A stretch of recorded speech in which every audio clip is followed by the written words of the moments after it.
Ladies and gentlemen, boys and girls, people of all fandoms, welcome to the Ferret Raccoon podcast, episode 98. I am Ace. And I'm the Young Raccoon. And we're nearing the end of September. It's almost spoopy season. Well, when this podcast goes up, it will be the 1st of October. Yes. So I guess we could say, happy 1st of October. Enjoy the spoops. Basically. Could be said, I know a lot of people have definitely been anticipating it. Mm-hmm. Although, given how Hollywood and media kind of treat Halloween anymore, it doesn't matter. They'll release horror films in January now. Yeah, it's weird. I mean, I don't know, they just come literally any month now. It's a bit of a shame. Yeah. And they all do fantastically. Oh, yeah, they're perfect. They all perform like Slender Man, one of the highest grossing films of all time. I actually, I saw the film and I can't remember anything about it. Oh, that means Slender Man got to you then. It's true. It's not because the film was generic and boring and trash. And missing. Yeah. There was something missing. I was confused when it was just a black screen for like about an hour and 30 minutes. That film was so missing, even No Name from Pokemon was like, what's going on? Yeah. So unknown. But anyway, enough ramble about that. So we're finally here in October. Hopefully it actually starts getting cold and dark soon, because the weather is stupid. And yeah, we are very, very close approaching the 100th podcast, 2 podcasts away. I don't actually think it's going to happen in October. I think it might be the first podcast of November. Might not be, I don't know, given what we're going to do for it and what the plans are, it might actually end up being a later podcast, but that's enough for plans and speculations and stuff like that. Ace, you haven't been on for a while. Yeah, I've been absent. I was on some secret missions, mum's the word. So I've been gone. I did listen to the previous ones and I had a lot of fun with that. Mm-hmm. But it's been an interesting few month and 2 weeks. I guess it technically would be a month, yeah. Yeah. It's been a mixture of relaxing at times, but then other times I've been so busy that I've lost count of the days. So it's a really unusual one for me. That is. Especially because now that I've got my PC all like done up, I've been trying to learn game dev and stuff like that, which, as I think I said before, it's really fun, but also really hard. Mm-hmm. So it's an interesting one, and because I'm enjoying it, I'm definitely getting more into it. And you should be taking your time with it as well. Exactly. And I've been talking to you a little bit about what I've been doing, which once I've got more stuff to actually talk about, I might talk about it more on the podcast. But keep more of it a secret as well. You want to surprise the world. Yeah, I don't want to be like, hey, I'm doing all this, and then either I don't do it, or, someone steals it. Exactly. Which would be really sad, to be honest. But unfortunately, wouldn't be a surprise. No. Everyone takes something from people. Yeah, knowingly. But other than that, I actually got to play a really cool game recently, being Phantom Doctrine. Oh, yeah. I think my count for like when I finished it first time was like 76 hours, which it makes sense. It's basically XCOM, but 1980s Cold War spies. And I absolutely loved it. There's a far more stealth aspect to it, where you don't want to be caught in kind of restricted areas and stuff, so you kind of have to hide around, scout about, take people out silently and stuff like that. But it's absolutely amazing, but I do have a major issue. I beat it the first time, and then it said to me, hey, now you've unlocked the extended mode where you can find out the true story. That's cheap. Yeah. That was honestly horrible. But there are 3 different factions you can play as, which you unlock one of those after as well, where they're Nazi hunters, which is really cool. So I get to shoot more Nazis. Weird trade-off. Yeah, exactly. So I'm happy with the game, but also a bit annoyed overall with that last aspect. Because it's a sour note to end on there. Yeah, unfortunately. I also got BoJack Horseman season 5 that came out to Netflix. I think it's season 5. Yes, it should be. And it was amazing.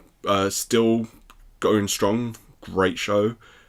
Some very good inspiration from, I'm going to forget the person's name, like Perfect Blue, Millennium Actress, Paprika. Oh, Satoshi Kon. Yes.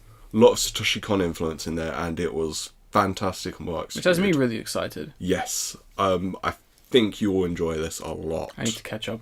Yes. Where are you on it, or? I'm technically on episode 1 of season 3, and it's the only episode I've ever watched. Oh wow. Yeah. Okay. I will warn you that season 1's the worst. Well, I need to watch it all. Yeah. But it gets immense and so good as it goes on. I can imagine.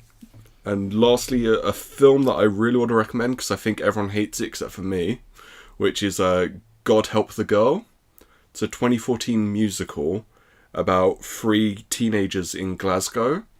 And they're kind of not good people-ish. They're kind of very self-absorbed and very kind of... they don't care too much about others. But it's really sweet and emotional. It's confusing, and I think a lot of people get that confusing and think that it's doing something wrong, but I think it's intentional. They're the people that need help. Okay. And the musical bit it juxtaposes well, due to most musicals being very sincere, when this one I feel like it's doing it in a kind of ironic way. Okay. But there is still sincerity in there. Okay, interesting. I highly recommend the film. I'm a big fan of musicals, but this is one of the good ones. Okay. Fair enough, as opposed to me who doesn't really like musicals. Yeah. Well, my last 2 weeks have been, like, pretty damn busy. There's been a lot of, I need you to do this right now, and this is happening. Yeah. So I've lost a bit of time, and also I've been in this kind of weird mode of, like, planning and organizing things. Literally up to the end of the year, everything's taken care of now, basically. And boy, I spent a lot of money, a lot of things got taken care of. Yeah. It's finally there. A quick update on the October videos I'm making. They're probably going to be a lot later because given the things I was going to review and stuff like that, I kind of, how you put it, one of the reviews I just can't make work. Okay. So I've kind of had to scratch a review, and I got a little bit discouraged, and I kind of lost the spark and the idea, but then I recently got it back. But given the fact, like I said, I've had a lot of time lost, I haven't been able to fully continue making those videos, but they should be out. I mean, even if they don't hit on October, they will be made and they will happen at some point. So it might not be the original plan of one video every week within October. It might be the last 3 weeks of October you'll see those videos. Yeah. But I'm looking forward to hopefully getting them like made and finished. So that's just a quick update on behalf of other things. The other things I watched and did was I watched a film, a 2018 film, surprisingly enough, called The Open House. Okay. Which is a Netflix film. It's not a good film. It's like some pseudo horror film, and I think it stars like one of the guys who was in 13 Reasons. Oh. And like the whole concept is like this family has to stay in this like open house, and they think people are, and creepy things happen. Like, and the problem with it's such a filmmaker's first film, and it tackles, and so it's very, very predictable. Oh. Like literally within the beginning, you see like his dad is going to the convenience store. And he's like picking up some milk, and then his son is in the car waiting, and his son is like looking out the rearview mirror. I wonder what happens next. And stuff like that. And there's a few other scenes where it's literally like it's very formulaic. Yeah. And a lot of like unnecessary jump scares and like things you'll call a mile away. Yeah. Basically. And it's not a great film. I wouldn't bother watching it, but I just wanted to say I watched it anyway. I've never heard of this. Like, it's weird. It's understandable. It's not a very popular film or a good film anyway. I wouldn't bother with it at all. One thing I would recommend bothering with is an anime series I watched, and I might have to do my advertiser announcement like kind of like voice for this one, and you can kind of like answer along with the questions. And that's like, let me see if I can figure out how to do the voice again. It was like, were you disappointed with Sword Art Online? Yes.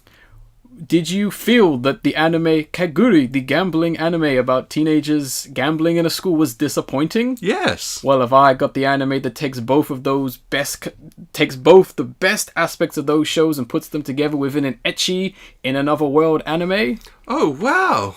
That anime is New Game, New Life. Jeez, this anime was a massive surprise because it's actually pretty good. Yeah. For although we're getting a big string of another world kind of animes, this is probably up there with one of the best ones because it does take the concept of the neat otaku kind of characters being sent into another world, but it makes a lot more sense because this is literally a world designed around games, like board games. Everything is settled and decided through games. That makes sense. And one thing that's pretty refreshing about the whole series is the main two characters being Shiro and Sora, who are these...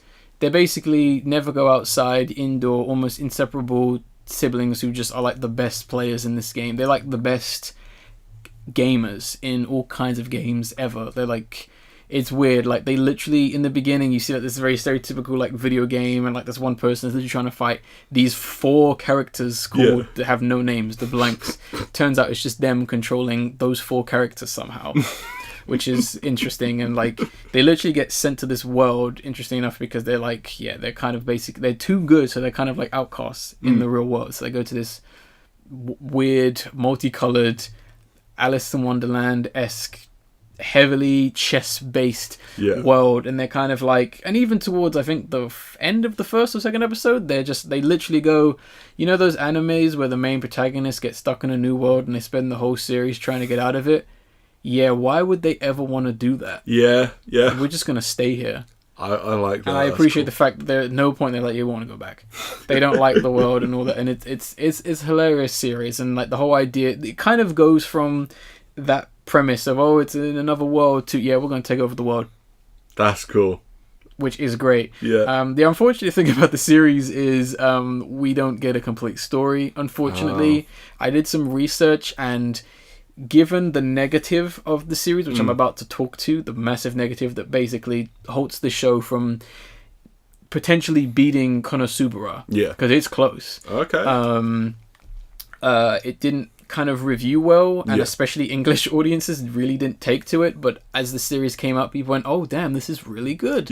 And the main issue is the fan service. The fan, I've never seen a series, it's weird, and I kind of want to do a review on the series just for this idea. It seems as if the series originally had no fan service as in concept, and they're kind of like desperately shoving it in because they thought the concept wasn't strong enough. What? It almost feels like that. Wow. And the biggest issue is a lot of it is almost thrown on his younger sibling who is 11. And it doesn't get too creepy. It depends on what you want to say, and I don't want to ruin anything, but it gets to the point where lines kind of get blurred, and it's kind of confusing to tell what this character's about, because there's one situation where they meet one character, Steph, who is essentially the ruler of the kingdom they're in, and the kingdom is going to take over hopefully take over that world. And she is basically there for some reason, just in like a bath towel. It's not really explained why. It's not as if they met and she came out the shower. She knocks on their door in a bath towel, like clearly not wearing anything. Weirdly enough, they don't really address that. And that happens quite a bit. And it gets to the point where there's rules in this game which you have to honor, and the rules are so broken and so strong that one of the rules is whoever wins, basically whatever they want, they will get it, regardless of whether it's something they can actually do or not. Wow. So, for example, she loses a bet, and basically she has to be a pet dog for the day, and she's literally a pet dog for the day, where if they say sit, she has to sit. If they say bark, she has to bark. Jeez, okay. Yeah, it's that strong. Like, she, like literally they say, oh yeah, you're going to fall in love with me, and she does.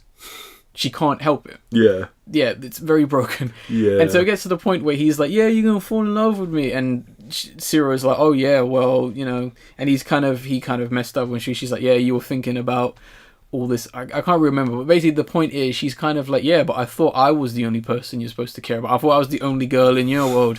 Kind of understandable if you've been together with this person, but at the same time, it's like, and then he kind of presumes to fall over her, and he's like mostly groping Seth, but then she's immediately like, yeah, I'm gonna get those shots, those upskirt shots. What? But then a little later on, she's like, yeah, despite the fact we can't be separated, I don't want my brother seeing me because that's child pornography. but yet she sleeps with him. What the? I'm so confused. Yeah, it gets really weird and it really hurts the show. Yeah, I can imagine. Because the character is really cute and really likable, and I like the idea that she's... I do like the points where she's somewhat sitting in his lap, almost like a talking cat, because she kind of has that like feel about her. But stuff like that doesn't make sense. Like, she's literally walking around with Seth's underwear on her head, and he's like... And Sora's like, well, that's a bit perverted, and he's like, well, I don't know any better. Yeah. And I'm like, okay, you can't have the cute, clued up character and the perverted, like, thing. It doesn't work. Doesn't work. It makes sense for her brother to be lustrous because he's a virgin. But for her, she's 11. Yeah.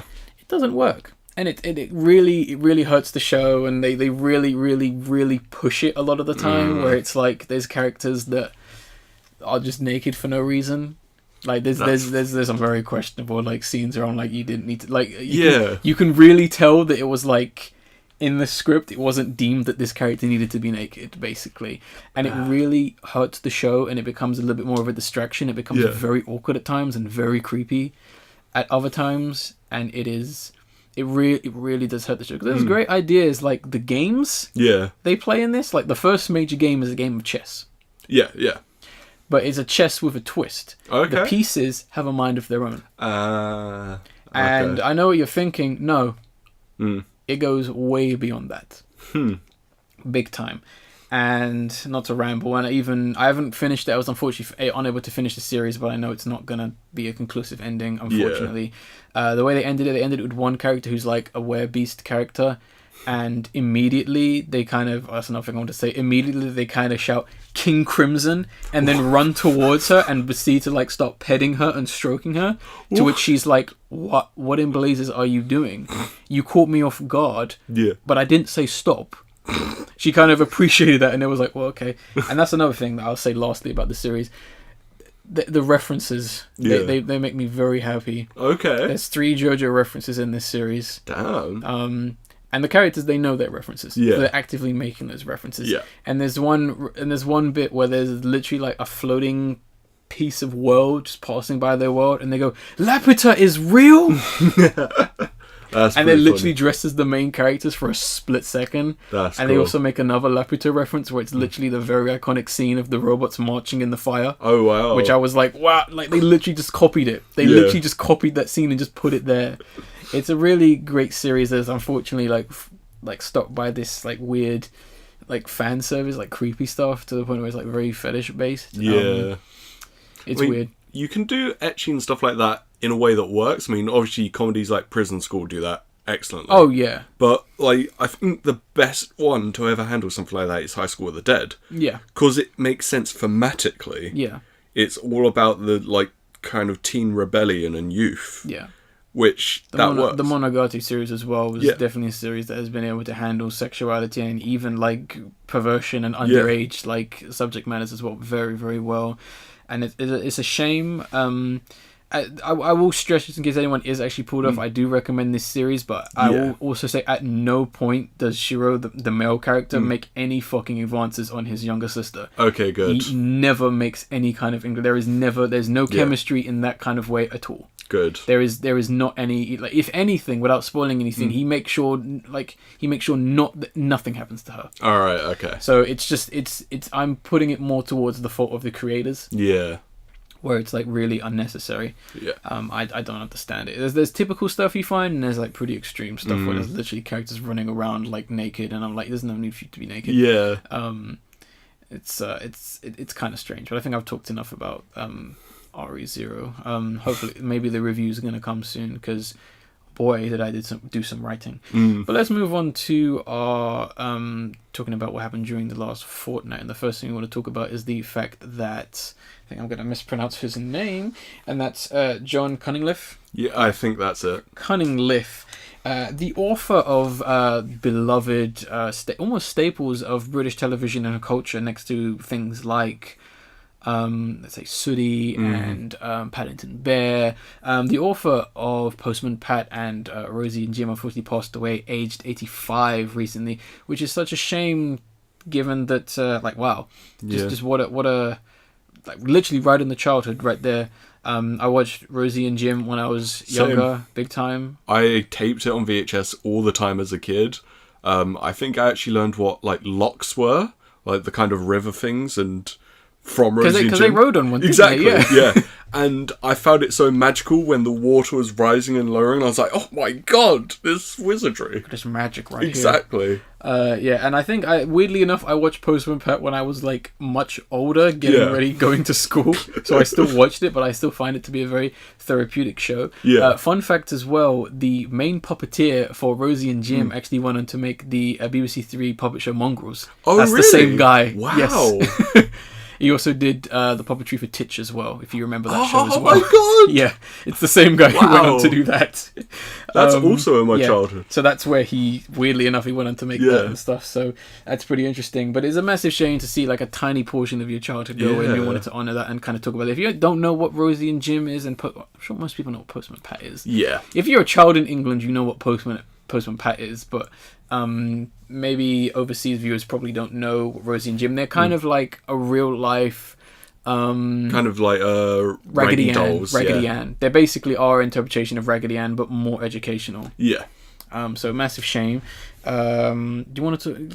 Is there anything you want to talk about during the fortnight? Yes. Yeah, go ahead, because I've got one, maybe two things. So my favourite internet whipping boy, Elon Muskrat. Well, he's continued to do stupid thing by tweeting. Like, he gets in trouble all the time for this. Take that phone away from him. So, he tweeted something about selling the share, like, privatizing Tesla and selling the shares for $420. Now, obviously, $420, haha, weed, which, you know, you wouldn't think that that's what a businessman's going to put online, now would you? Yeah. But no, he literally said that he was going to sell it for $420 because the 20% of... I'm going to fail to say this. Like, I think the price of the company or something ended up being 20% was $419, and he thought rounding it up to $420 would be a funny joke to his girlfriend Grimes. And really, that's pretty petty if you're doing it just for your girlfriend's laugh. Yes, and because of that, that's how you end up homeless. Yeah, and that was in, I believe, an email that he sent or something. And he got sued by the SEC, which I believe is the Sales and Exchange Commission. I've probably something along those lines, but what you've described is basically what they do. Yes, and they got sued. He got sued for perjury, which the basic thing is because he lied. There wasn't a deal he put in place. He said he put a deal in with Saudi Arabia to sell shares for $420 and privatize the company.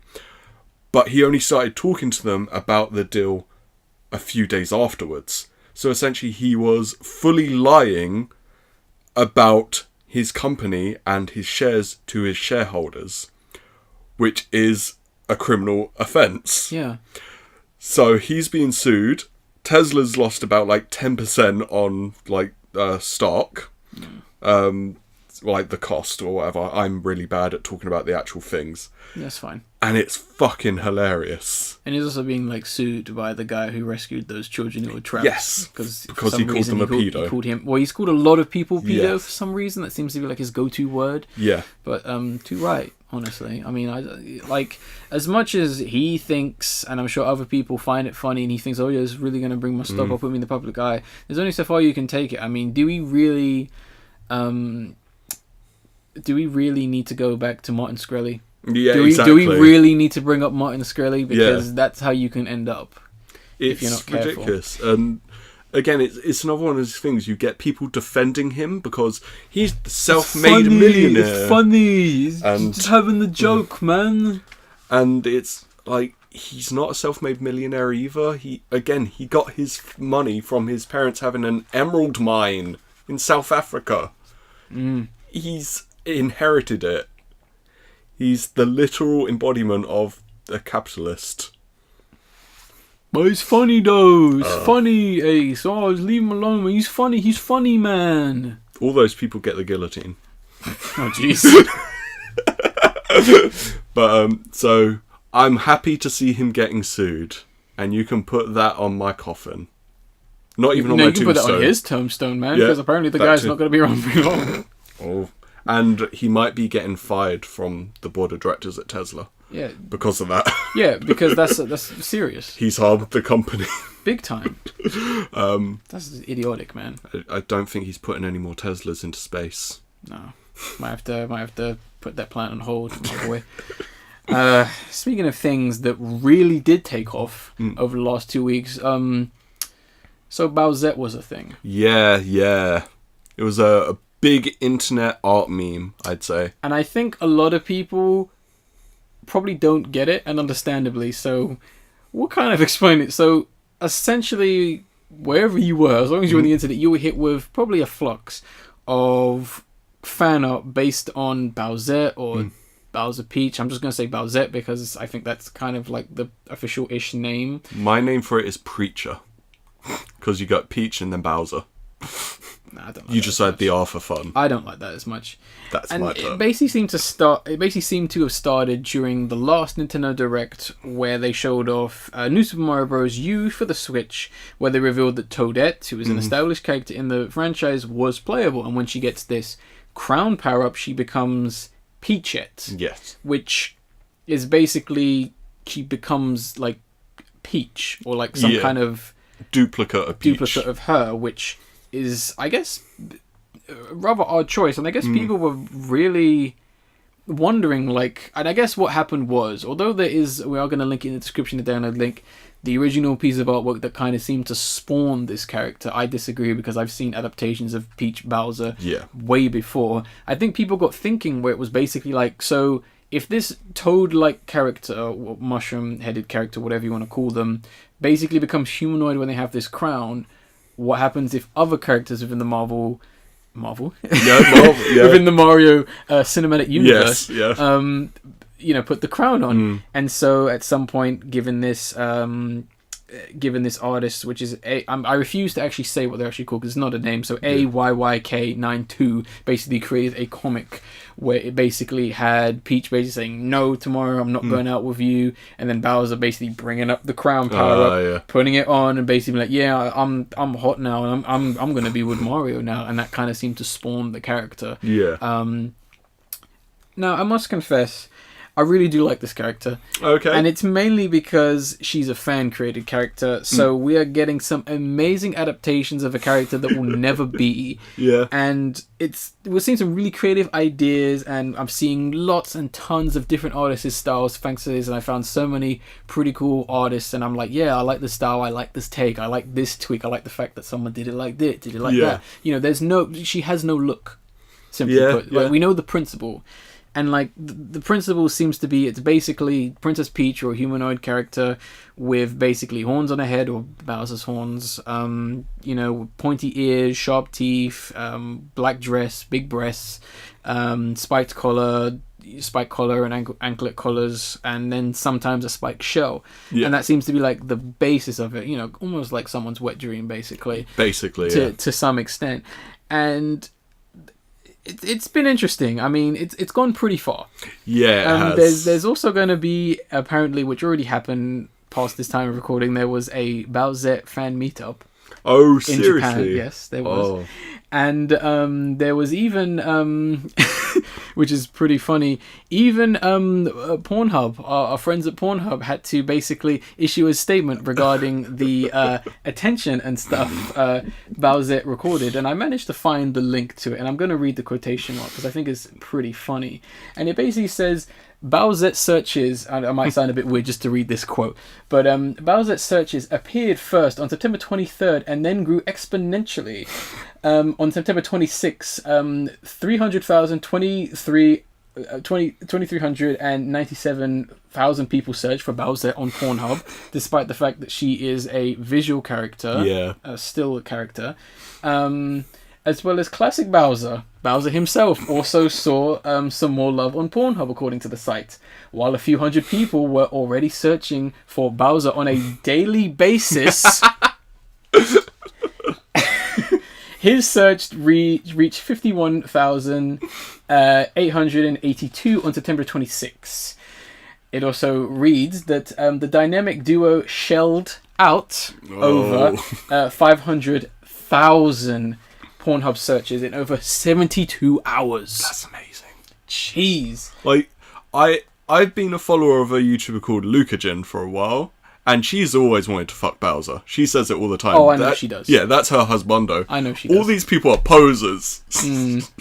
Yeah, it is quite interesting, and I found that so interesting, and I just wanted to kind of talk about this on such a massive, large scale situation, because I do like the character, I do like the design, I think it is an interesting take on a character. The article I have linked is going to put all the information there which you need to read up on, and that it does have some examples of some artwork, but I think I might make a subfolder within the actual download link and the description, and I'll probably link some of my favorite takes. I will not put anything not safe for work there. I haven't really I've seen a few, but I won't put anything that even comes too questionable. I've seen a lot of very not safe for work. Let's keep it friendly. I'll put it this way: the best ones are clothed. The last thing I want to say really quickly, if you have anything else to say, was go on. There have been other sub characters based on it, and some of them I think are pretty cool. Some are more well known and better than others, but I want to drop my favorites. Go on. My favorites being Bowsette, which is King Boo with the crown, and then maybe my actual favorite is Chompette, which is basically a chain chomp. Yeah. And the way people have designed that character is pretty hilarious. Yeah. Like Bowsette, you can imagine what it looks like, but Chompette is hilarious. I've seen an interesting Chompette somewhere, and I saw a bullet, like a bulletette, like bullet bill. Yeah, I know. But my favourite one is Omelette, which is the Dr. Eggman one, and it's adorable. It's like a cute Dr. Eggman psychic girl, and I love her. You're not talking about where it actually looks like Eggman, right? Like as a little girl. It's kind of like a shorter female Eggman. Oh, that has nothing to do with... it was literally something that came out during the Peachette stuff. No, it isn't actually. I saw it was literally posted. What I think, if you're referring to that character, that was actually based on Sonic Mania. One of the bosses in Sonic Mania, it's like a spider boss that's upside down, and it shows Bowser upside down, to which people thought, given his beard looks a different way, they reinterpreted it as a female. Like Eggman. Okay. I think that's what it is. If you have seen that, I'd like to see that. But I also have seen people resurging that because it's basically the same similar thing coming from last year. Okay. But yeah, the one I saw, it literally came out during the whole Peachette stuff. Yeah, I know someone retweeted that, which I thought was like kind of interesting. But yeah, that's my favourite one. I know what you mean. Fair enough. Chompette. Yeah, I'll have to show you some Chompette ones because some of them are pretty funny. I think we should. Do you have anything else you want to add to the Fortnite? Because I only have one little thing, and it's like just a mention. I can't really think of anything. I know there's a film that I think we need to keep an eye out for called I think it's It Comes. No, it's not It Comes at Night. It's something similar, and it's Taiwanese action film, and I think it stars some of the people from The Raid. Oh. Yeah, but it's not Gareth Evans doing it. Okay. But it looks fascinating. Okay. Alright then.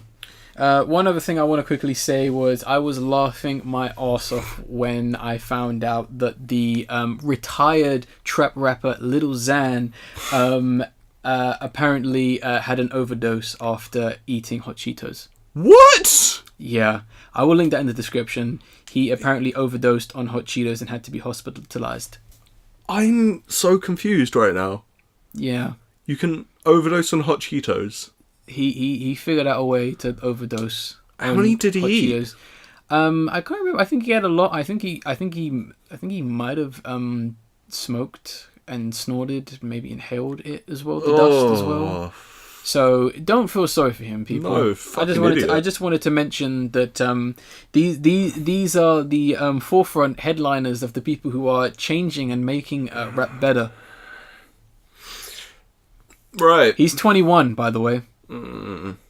Let's move on to news topics and stories, and unfortunately we have to stay pretty dour, I guess. Would you like to bring this one in, Ace? Certainly. So the first trailer we have is... Oh no, sorry, we're doing this...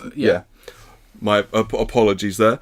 So recently, Telltale announced that they had they're shutting down studio, and I think it's fully shutting down. Is it, or is it just partially shutting down? And it is as of right now. So we're talking about Telltale Games. As of right now, they have 100% shut down, except for the skeleton crew. Yes, and over like 300 people were just fired with no severance pay, including people that were literally hired about a week before it closed, which is ludicrous. Big time. The management has apparently been awful. Lots of people from Telltale have been talking out on Twitter and everything about that, saying about they've been saying stuff like the management has been bad. We've been trying to get messages to them, but they have not listened.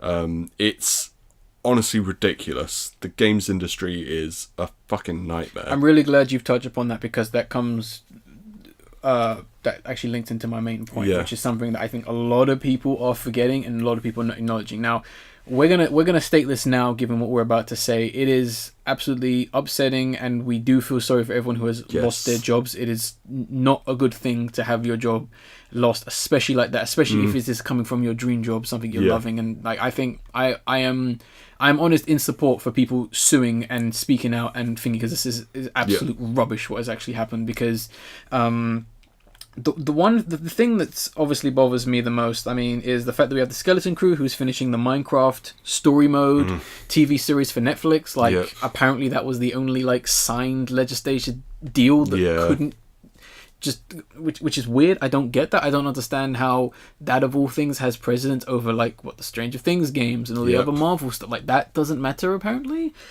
It's very strange. I mean, it's no surprise, to be honest, that this actually happened. To be honest, what's more surprising is the fact that there's a new Call of Duty game coming out this year. I find that more surprising than Telltale Games shutting down. I mean, they've made some decent games, some enjoyable games. I mean, noteworthy games, you know, Wolf Among Us, Tales from the Borderlands, The Walking Dead, Minecraft. Say what you want about it, it's still iconic, based on an iconic game, I would say.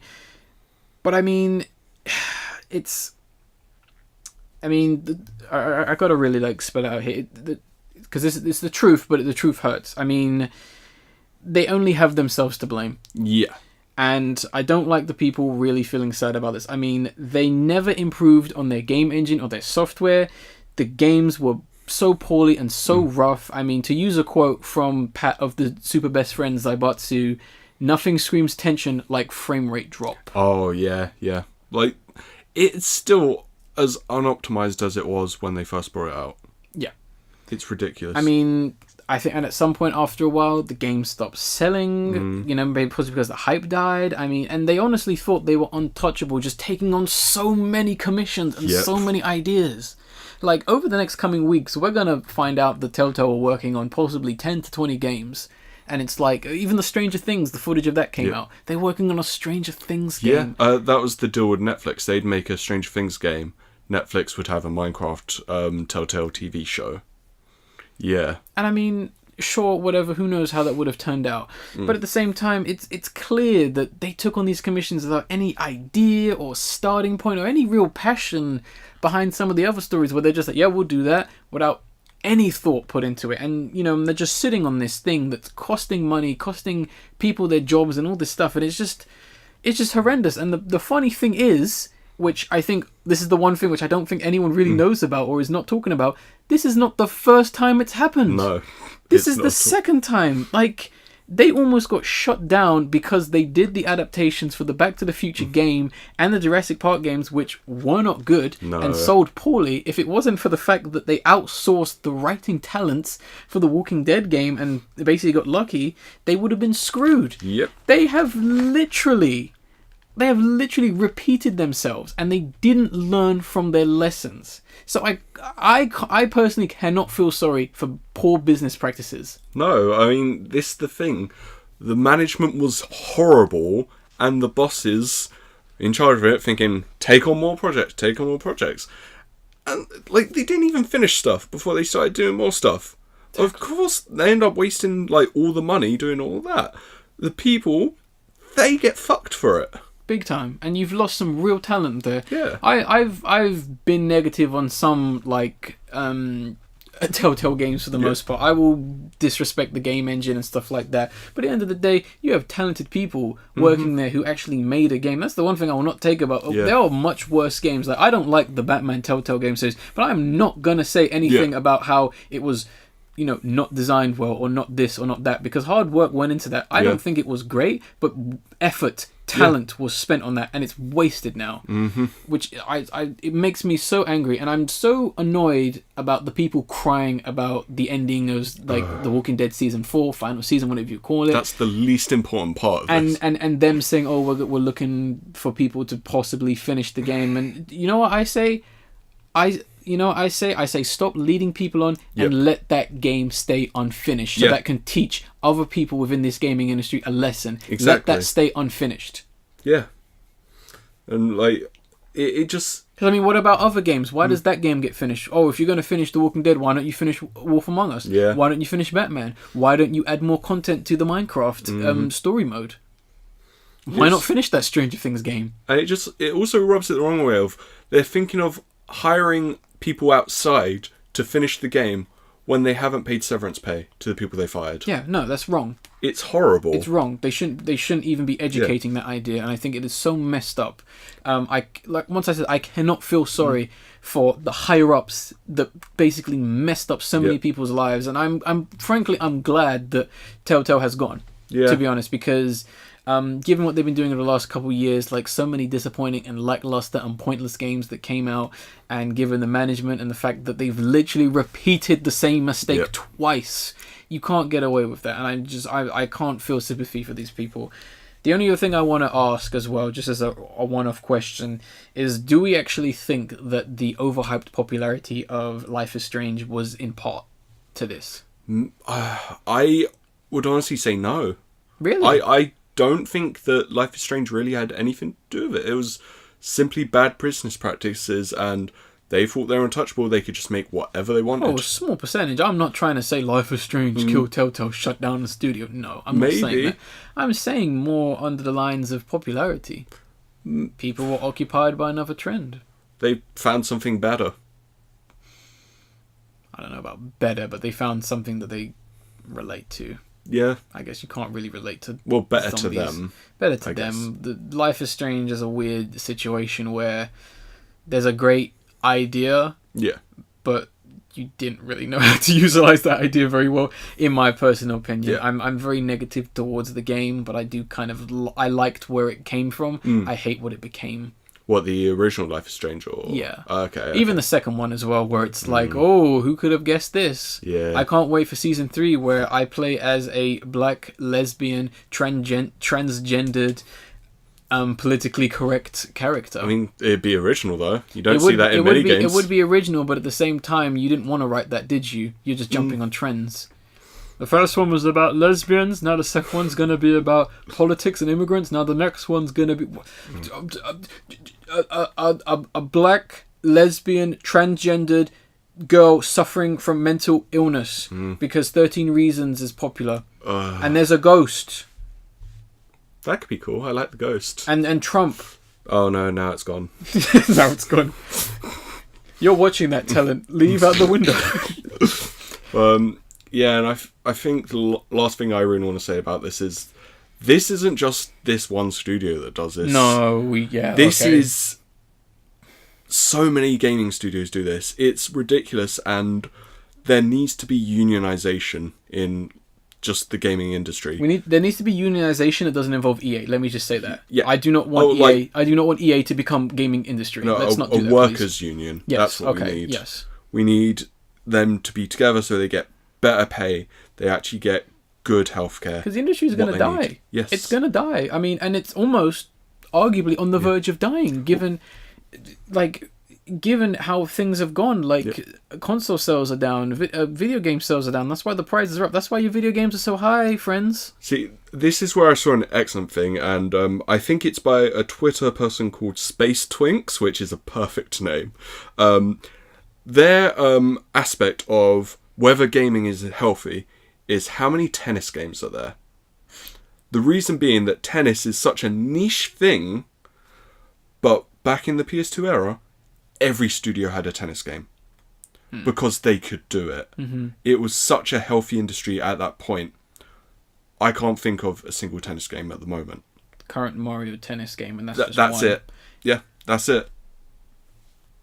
That's an interesting point. You know what? Send me that. I want to link that in the description, please, and the download link. I want people to actually see that and kind of have that there. And it's a whole thread, so that was just an important part. Please link me that for everyone else. So hopefully you'll be able to find that in the download link and the description of this podcast. We've got 2 trailers. We're going to wrap it up with the girls. It's time for the girls. Yep. I'm sick of these women ruining my comic books. They're ruining the movies. The ruins. It's already so bad. So we're talking about Captain Marvel. Yeah. The trailer finally dropped for Captain Marvel, and given that this is a Marvel superhero series and it is the first to finally have a lady in the lead role, finally, this is a very safe and not very interesting trailer that, if anything, put me off the film, to be honest. I wouldn't say it put me off. I mean, I think the trailer played it very safe. I was happy that the CGI young Fury didn't look that bad. It could have looked horrible. Yeah, it was okay. It was the best bit of CGI, apart from when Captain Marvel turned into a cartoon, and I was like, when she went full Nova. And I was like, that's an interesting cartoon. When does the series start on Cartoon Network? It's next fall. Okay, next fall. Yeah. I also say seeing her punch an old lady that's likely a Skrull was also a very happy moment for me.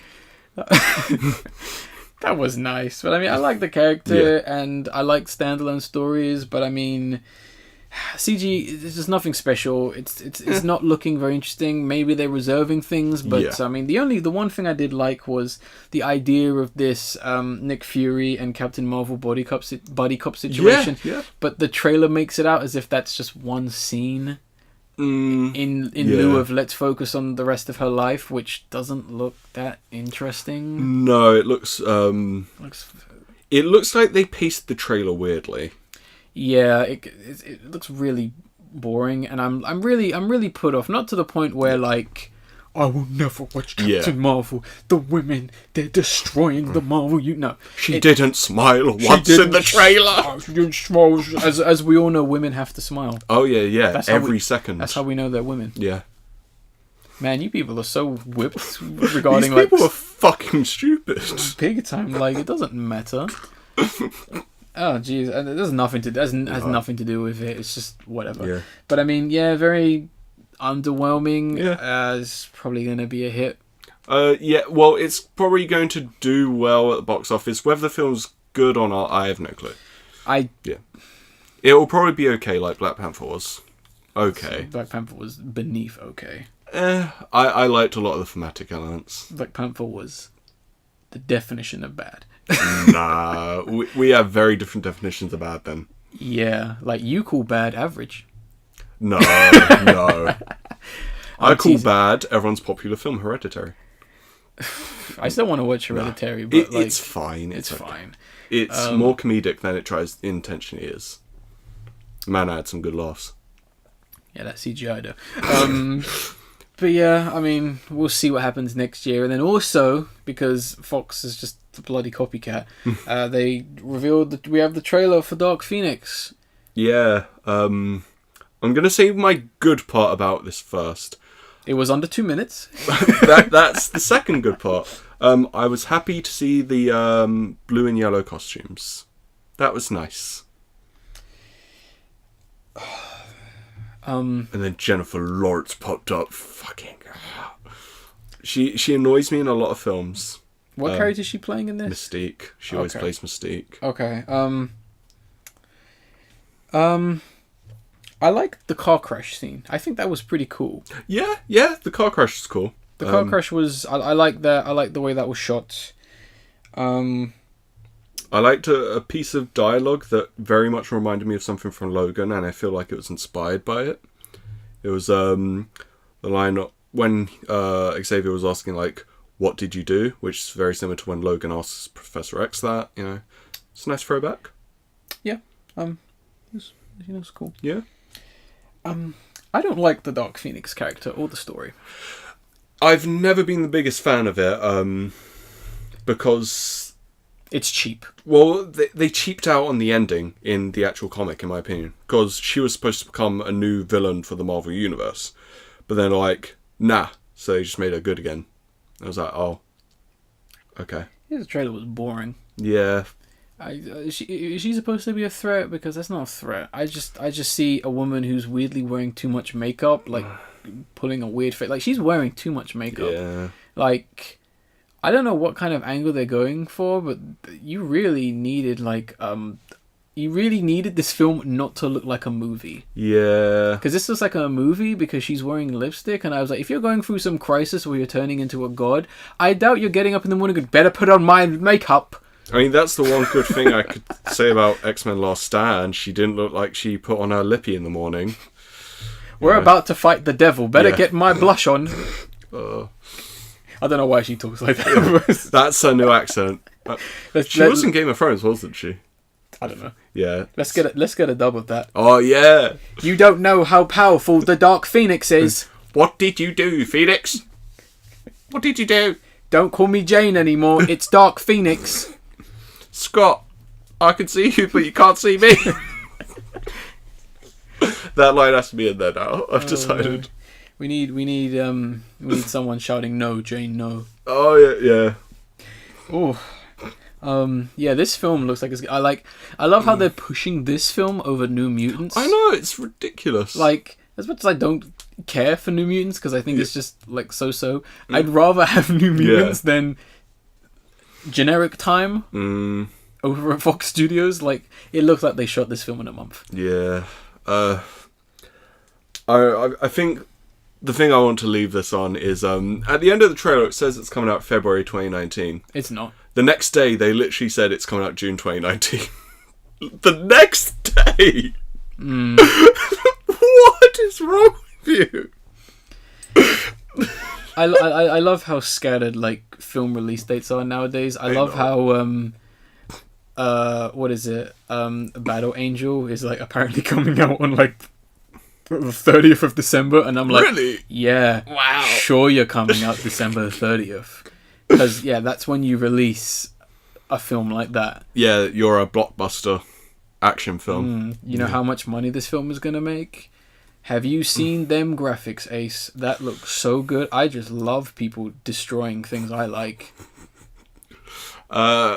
I think the worst thing about the Battle Angel thing is I'm going to have to see about 100 people just uploading videos of why anime adaptations don't work. We already know why they don't work. I don't need to make a video. I can tell you right now, I'm not gonna, because if you're as common-minded as me and come from my background, you know why they don't work. None of them work. They can't work. It's simply put, I'm not even going to go into it because we don't need to add an extra 15 minutes to this podcast. We're already doing pretty good for time anyway.